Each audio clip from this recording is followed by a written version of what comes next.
Dagon is a faithful interactive adaptation of H.P. Lovecraft's work, focused on story and atmosphere. You will not find difficult choices, actions, or inventory management here, and movement is limited to progressing to locations along with the... Yeah, I wish I could dim the light then, but... I am writing gonna this make under it an first. appreciable mental strain, since by tonight I shall be no more.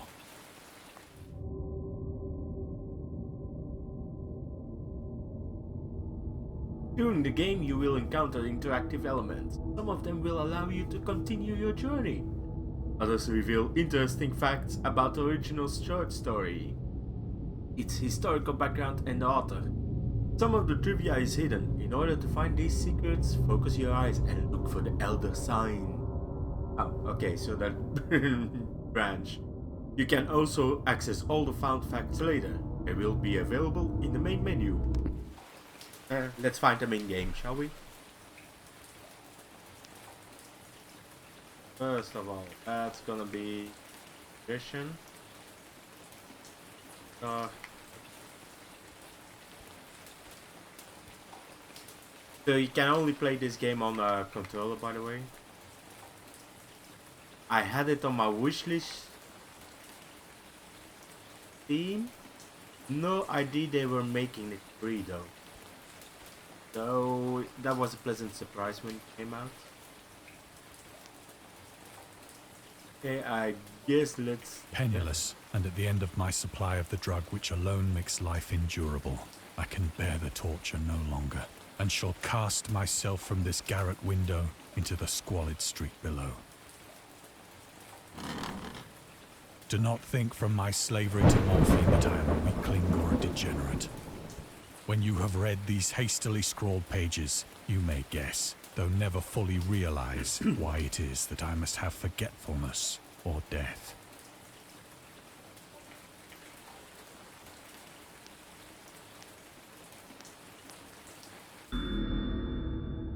Morphine. Achievement unlocked, the Seeker. Yay! Morphine entered into use in the 19th century and was routinely administered to treat severe pain during the American Civil War. It was from 1861 to 1865 and World War I from 1914 to 1918. It was also sold without restrictions until 1914. Morphine became more popular after the invention of the hypodermic syringe around 1854. Friedrich Serturner, who first isolated the substance, originally named it morphium after Morpheus, the Greek god associated with dreams. At the time when Dagon was published, morphine abuse, known as soldier's disease, already posed a big problem in the United States. Okay. Anything else? Oh, we can zoom in, look at that. Seems like... oh, it's just potted plant. Okay. They actually... some of these letters do have something written on them, but others don't.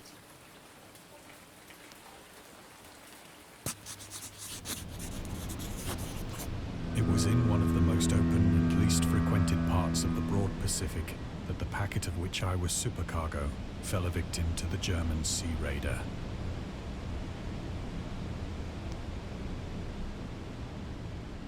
First, look around again. Because they made it kinda obvious, but... still...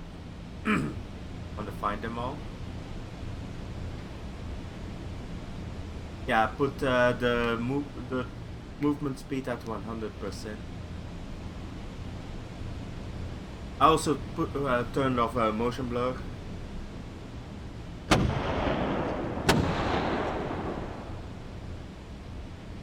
The Great War was then at its very beginning, and the ocean forces of the Hun had not completely sunk to their later degradation. So that our vessel was made a legitimate prize, whilst we of her crew were treated with all the fairness and consideration due us as naval prisoners.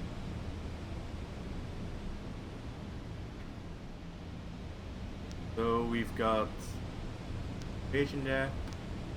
There's another. The Huns. The Huns were Central Asian nomads who established a dominion in Europe and invaded the Roman Empire in AD. They were known as brutal, deadly warriors and masters of quick raids who also developed powerful composite bows, lassos, and early siege weapons. During World War I, the British used the word Huns as a synonym for Germans in order to emphasize their brutality. However, the term originated when the German Emperor Wilhelm I gave a speech to his troops on the 27th of July 1900 before they embarked to China. Should you encounter the enemy, he will be defeated. No quarter will be given. Prisoners will not be taken. Whoever falls into your hands is forfeited. Just as 1,000 years ago, the Huns under their king Attila made a name for themselves, one that even today makes them seem mighty in history and legend. May the name German be affirmed by you in such a way in China that no Chinese will ever again dare to look cross-eyed at a German. The refusal to take prisoners was a clear breach of the laws and customs of war adopted during the First Hague Convention of 1899.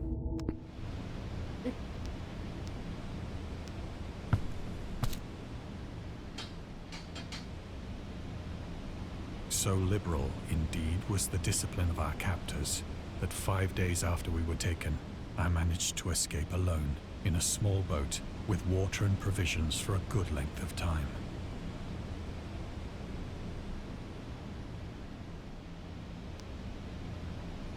Vision.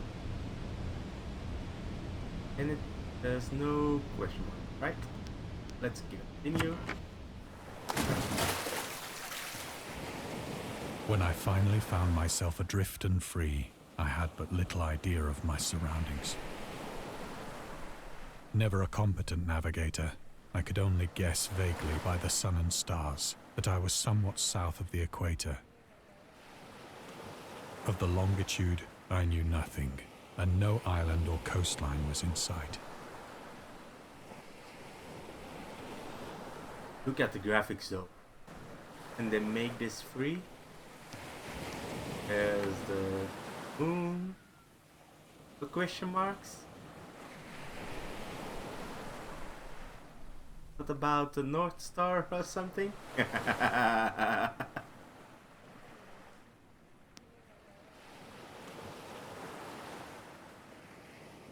The weather kept fair, and for uncounted days I drifted aimlessly beneath the scorching sun, waiting either for some passing ship or to be cast on the shores of some habitable land.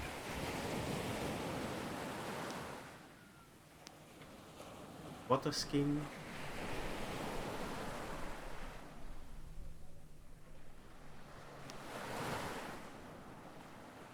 But neither ship nor land appeared, and I began to despair in my solitude upon the heaving vastness of unbroken blue. The change happened whilst I slept. Its details I shall never know, for my slumber, though troubled and dream-infested, was continuous. Okay. What? That's weird.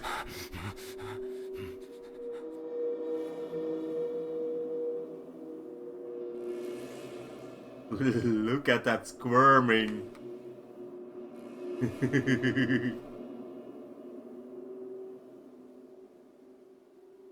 Yeah. Oh. When at last I awoke, it was to discover myself half sucked into a slimy expanse of hellish black mire, which extended about me in monotonous undulations as far as I could see, and in which my boat lay grounded some distance away. Though one might well imagine that my first sensation would be of wonder at so prodigious and unexpected a transformation of scenery, I was in reality more horrified than astonished, for there was in the air and in the rotting soil a sinister quality which chilled me to the very core. The region was putrid with the carcasses of decaying fish and of other, less describable things which I saw protruding from the nasty mud of the unending plain. Perhaps I should not hope to convey in mere words the unutterable hideousness that can dwell in absolute silence and barren immensity. There was nothing within hearing and nothing in sight save a vast reach of black slime. Yet the very completeness of the stillness and the homogeneity of the landscape oppressed me with a nauseating fear.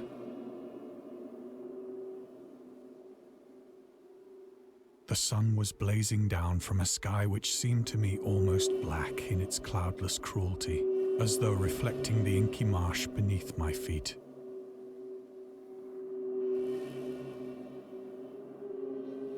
Hey, there's the boat. That's where we need to go. Now let's can't find a question mark. Here we go.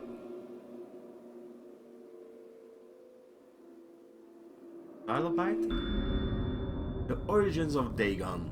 Dagon seems to be inspired by Fishhead, short novel by Irvin S. Cobb about unnatural affinities between a hybrid idiot and the strange fish of an isolated lake.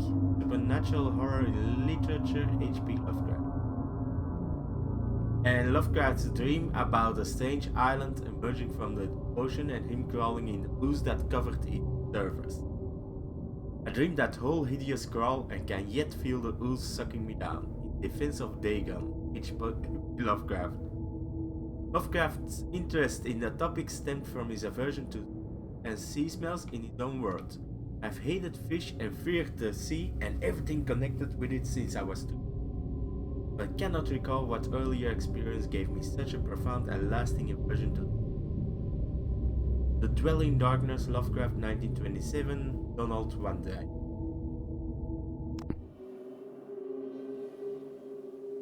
That is a trilobite, right? Big squid. Got some starfish here.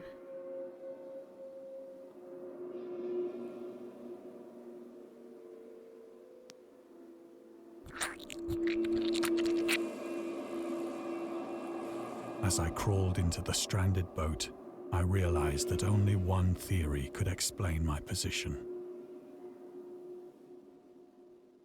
Through some unprecedented volcanic upheaval, a portion of the ocean floor must have been thrown to the surface, exposing regions for which innumerable millions of years had lain hidden under unfathomable watery depths.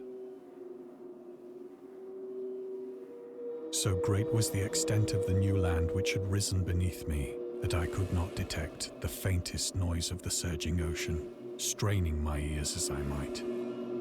Nor were there any seafowl to prey upon the dead things.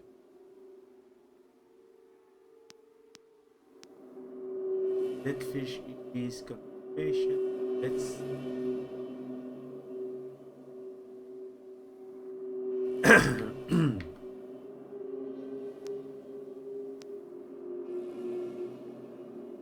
For several hours I sat thinking or brooding in the boat, which lay upon its side and afforded a slight shade as the sun moved across the heavens. As the day progressed, the ground lost some of its stickiness and seemed likely to dry sufficiently for traveling purposes in a short time. That night I slept but little, and the next day I made for myself a pack containing food and water, preparatory to an overland journey in search of the vanished sea and possible rescue. Tentacles still crawling up.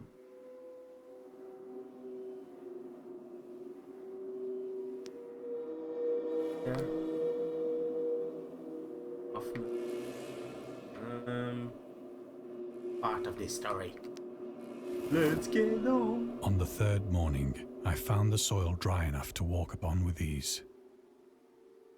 The odor of the fish was maddening, but I was too much concerned with graver things to mind so slight an evil, and set out boldly for an unknown goal.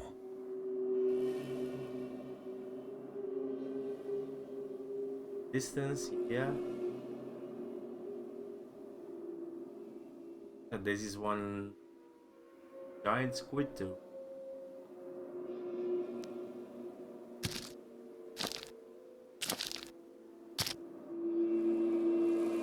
All day I forged steadily westward, guided by a faraway hummock which rose higher than any other elevation on the rolling desert. Okay, but these are not normal anymore. Way too big.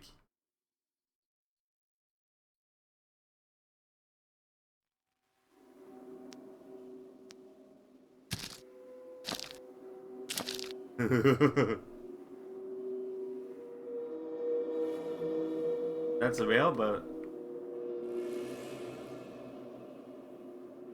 perhaps is there anything to find here? Just sitting.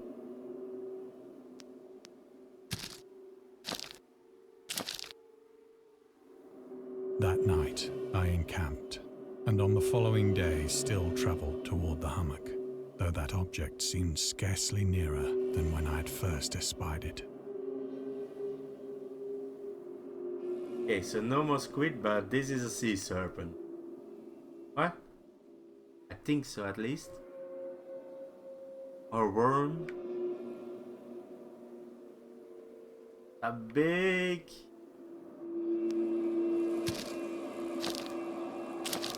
Ew.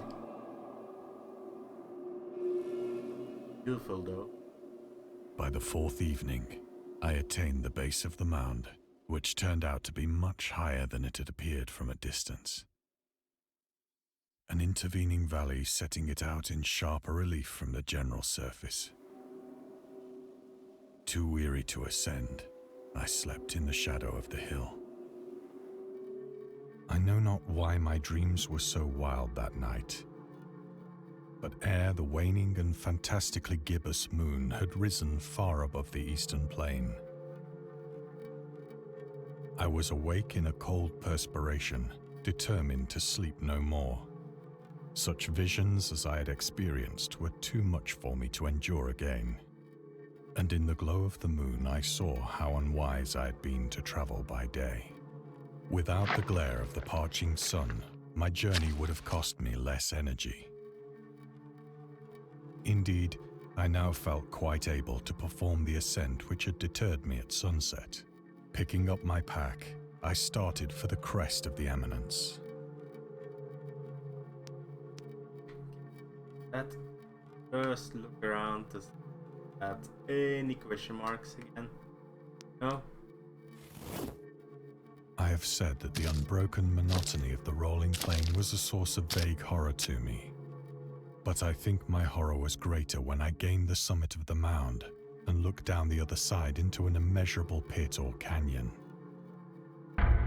whose black recesses the moon had not yet soared high enough to illumine.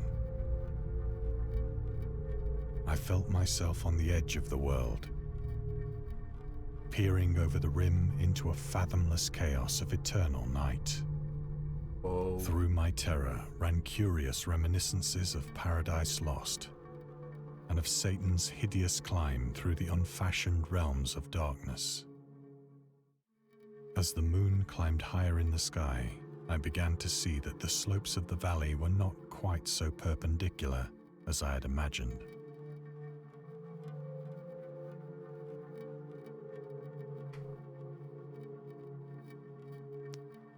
Ledges and outcroppings of rock afforded fairly easy footholds for a descent.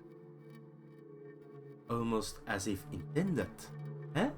Whilst after a drop of only a few hundred feet, the declivity became very gradual.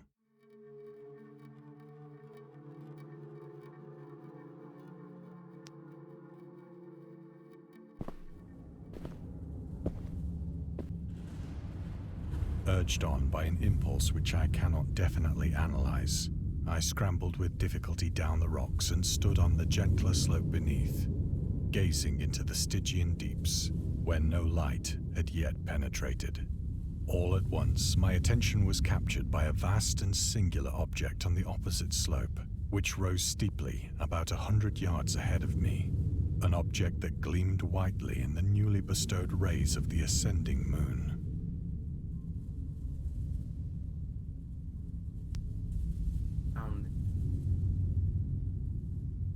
Question marks.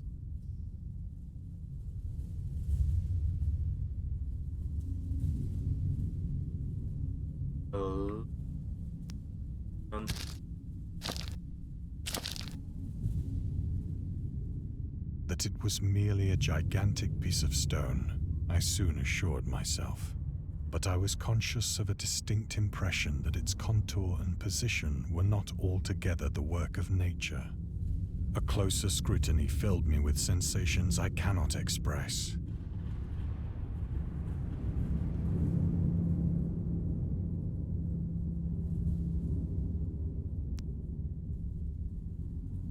Atmosphere. Whoa. Yeah, boy. For despite its enormous magnitude and its position in an abyss which had yawned at the bottom of the sea since the world was young, I perceived beyond a doubt that the strange object was a well-shaped monolith, whose massive bulk had known the workmanship and perhaps the worship of living and thinking creatures. Dazed and frightened, yet not without a certain thrill of the scientist's or archaeologist's delight, I examined my surroundings more closely.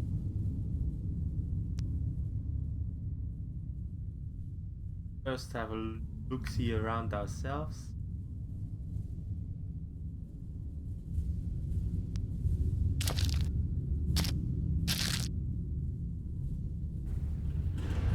The moon, now near the zenith, shone weirdly and vividly above the towering steeps that hemmed in the chasm, and revealed the fact that a far-flung body of water flowed at the bottom, winding out of sight in both directions and almost lapping my feet as I stood on the slope.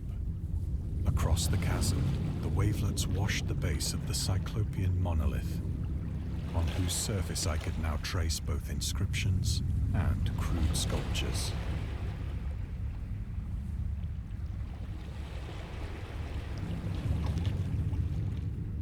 Over there. Oh.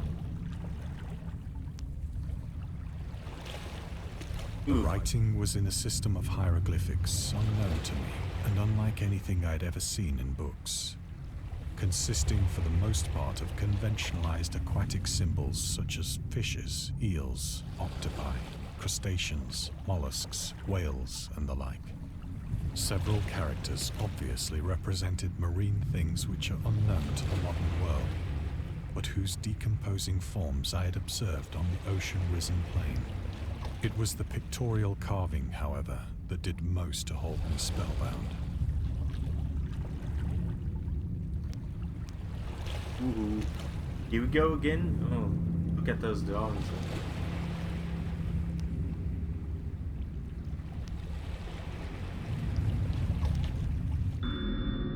Storytelling methods. Dagon contains many themes and storytelling methods that Lovecraft developed in his later works, such as telling the story through carvings at the Mountains of Madness, the Nameless City, Europe, Britain. Journals and characters' notes, The Shadow Out of Time, The Hunter of the Dark I read.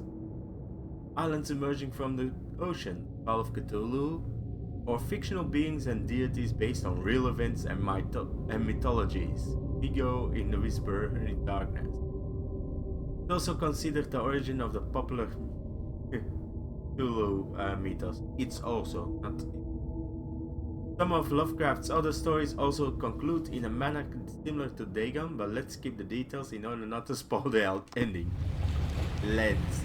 Plainly visible across the intervening water on account of their enormous size were an array of bas-reliefs whose subjects would have excited the envy of a doré.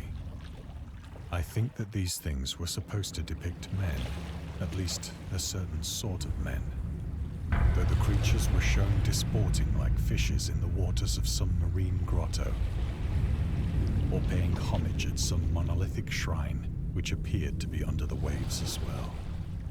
Of their faces and forms I dare not speak in detail, for the mere remembrance makes me grow faint, grotesque beyond the imagination of a Poe or a Bulwer.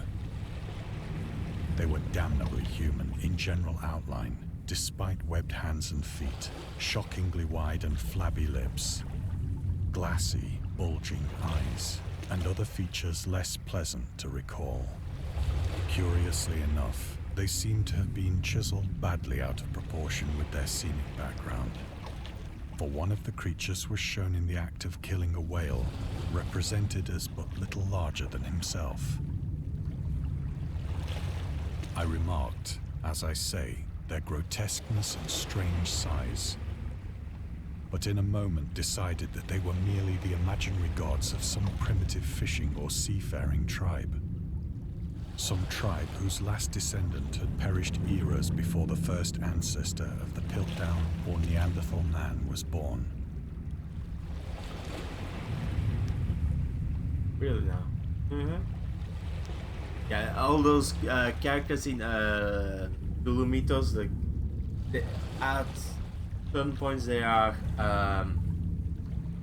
ignoring the truth before their eyes, sometimes to the point of stupidity though. That's a common theme in Lovecraft stories.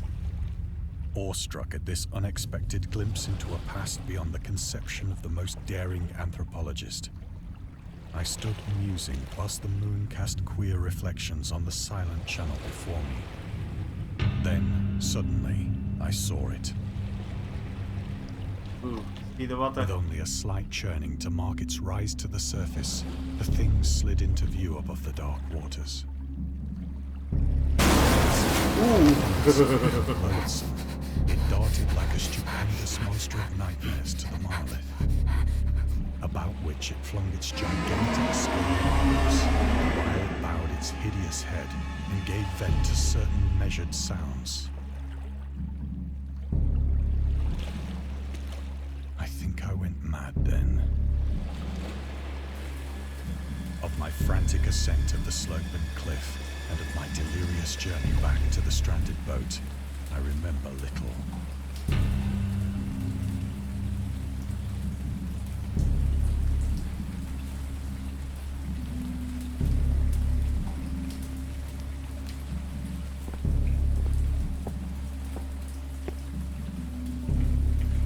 I believe I sang a great deal and laughed oddly when I was unable to sing.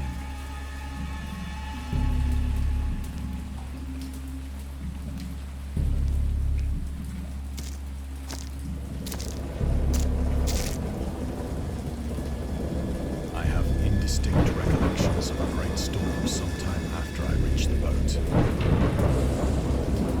At any rate, I know that I heard pearls of thunder and other tones which nature utters only in her wildest moods.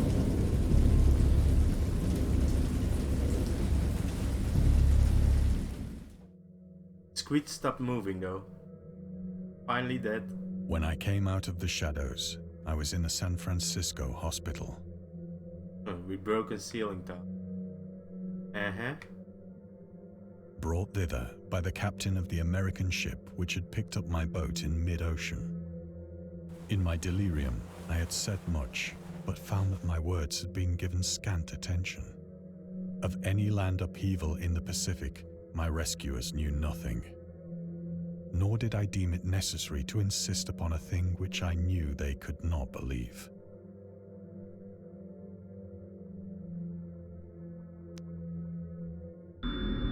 The journalist. Lovecraft was a prominent figure in the world of amateur journalism. In 1915 he started publishing his own journal called The Conservative, which included political and social commentary, poetry, short stories and literary criticism written by him and other authors.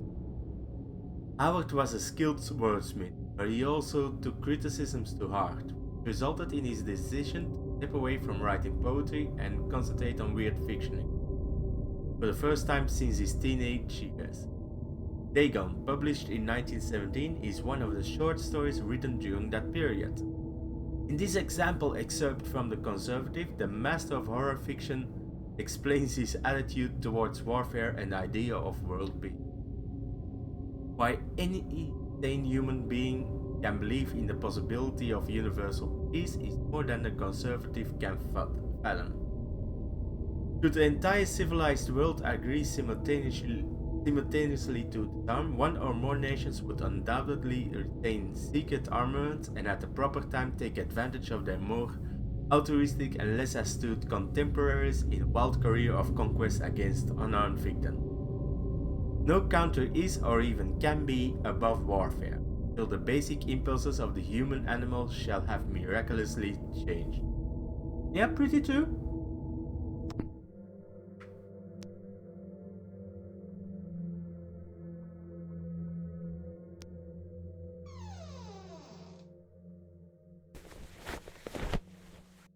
Once I sought out a celebrated ethnologist and amused him with peculiar questions regarding the ancient Philistine legend of Dagon, the fish god. That over there. Gotta be. Here we go.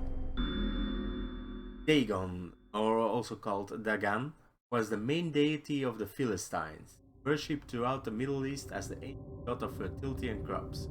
In Hebrew, the word Dagon was a common noun for grain.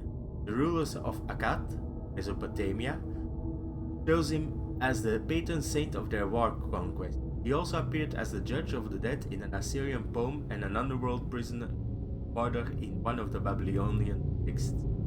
He is often mistakenly taken for a fish god due to the wrong interpretation of his name, as in Hebrew the word dag means fish. Sorry if I'm mispronouncing it. In H.P. Lovecraft's works, Dagon is an underwater deity ruling over the deep ones, a humanoid race with fish traits that resides in the oceans. He is worshipped by a secret cult called the Esoteric Order of Dagon. One of the things. Let's see. Else? Just making sure I pick up everything.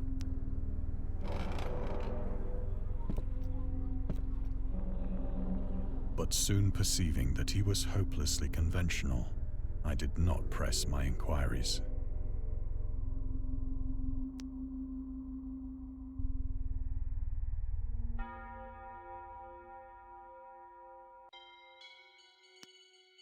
Clock is the next.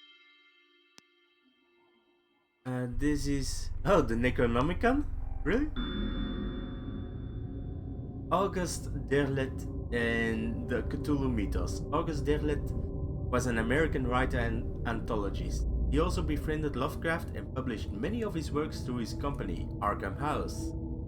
Although he greatly contributed to the popularization of the author's works after his death, he is surrounded by numerous controversies. One of his most questionable decisions involved introducing the good vs evil doctrine. Derlet was a devout Catholic to the Cthulhu mythos, which contrasted with Lovecraft's view of the world and his approach to cosmic horror. As a result, the author's works are often misunderstood and misrepresented in today's culture. It is also worth noting that Lovecraft was never really interested in creating a mythology, and the term Cthulhu mythos was coined by Derlet after the author left the mortal plane. Huh? Okay. That I didn't know.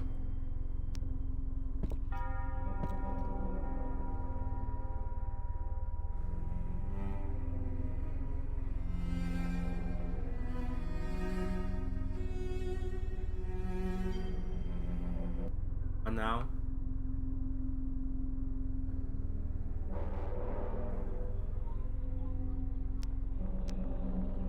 So you make me run across the room? What?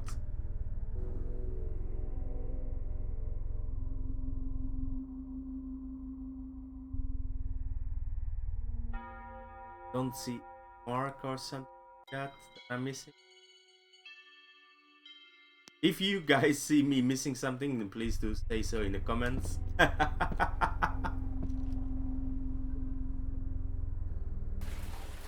It is at night, especially when the moon is gibbous and waning, that I see the thing.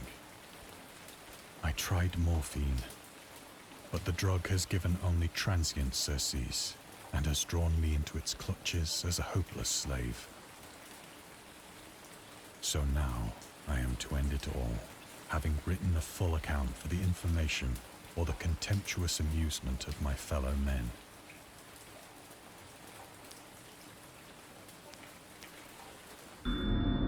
Lovecraft on tobacco and alcohol. Lovecraft hated tobacco, even though he used to smoke when he was 12 in order to look and feel like an adult. In his correspondence with friend Reinhard Kleiner, he claims that he quit as soon as he started wearing long pants. He also had a very strong opinion about alcohol, as evidenced by his letter to Zelia Brown, dated 13th February 1928. As for the matter of drinking, I have never tasted intoxicating liquor and never intend to, having a strong aesthetic disgust at anything which blunts or coarsens the delicate natural equipoise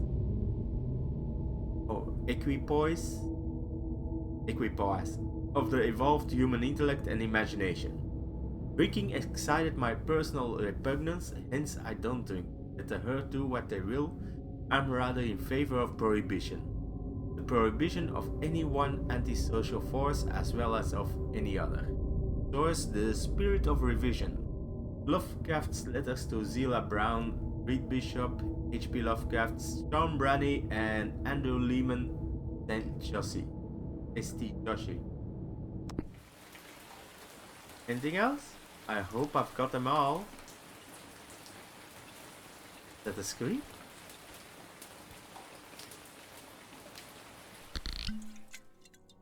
Often, I ask myself if it could not all have been a pure phantasm, a mere freak of fever as I lay sun-stricken and raving in the open boat after my escape from the German man-of-war. This I ask myself, but ever does there come before me a hideously vivid vision in reply. I cannot think of the deep sea without shuddering at the nameless things that may at this very moment be crawling and floundering on its slimy bed, worshipping their ancient stone idols and carving their own detestable likenesses on submarine obelisks of water-soaked granite. I dream of a day when they may rise above the billows to drag down into their reeking talons the remnants of puny, war-exhausted mankind. Of a day when the land shall sink and the dark ocean shall ascend amidst universal pandemonium. Oh wow.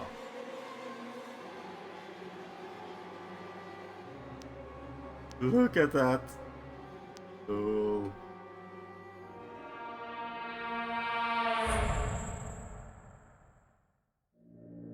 The end is near.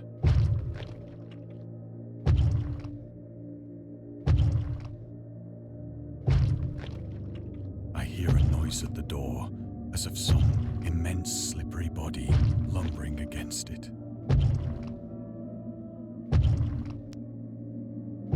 One sec. You see, there's another.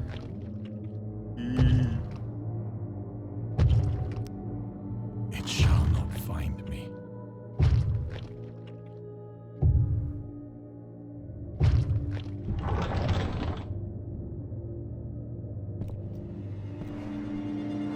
God, that hand!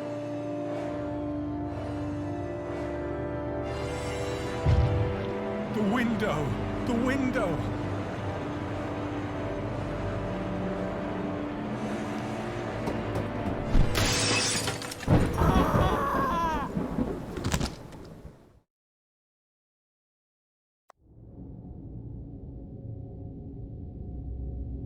From madness to oblivion. Nice.